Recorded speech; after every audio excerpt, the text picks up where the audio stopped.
बड़ोदरा के ward number 10 में जनक नगर से लेकर बंसल मॉल तक के अवैध अतिक्रमण आज पालिका की अतिक्रमण शाखा की टीम की ओर से दूर करवाए गए हैं। दरअसल वडोदरा शहर के विभिन्न इलाकों में जगह जगह पर अवैध अतिक्रमण कर दिए गए हैं, जिसकी वजह से ट्रैफिक की समस्या खड़ी हो रही है। तब इस समस्या से लोगों को निजात दिलवाने के आशय से पालिका की अतिक्रमण शाखा लगातार कार्यरत है, जिसके मद्देनजर आज वार्ड नंबर 10 में गोकुल पार्टी प्लॉट के पिछले हिस्से में 7.5 मीटर, 9 मीटर और 12 मीटर टीपी सड़क को खोलने की कामगिरी शुरू करवाई गई, जिसके मद्देनजर जनक नगर से लेकर बंसल मॉल तक के अवैध अतिक्रमण दूर करवाए गए। इस दौरान दमकल की टीम, एमजीवीसीएल की टीम और पुलिस विभाग भी वहां पर मौजूद रहा।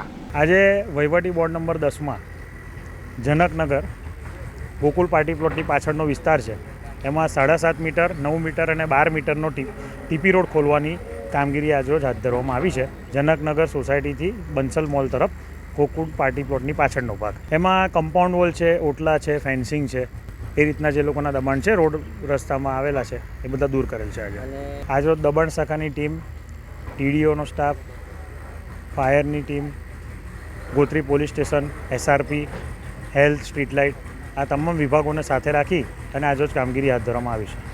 हमसे जुड़े रहने के लिए हमारे YouTube चैनल को सब्सक्राइब करें और नई वीडियो की नोटिफिकेशन के लिए बेल आइकॉन को दबाएं।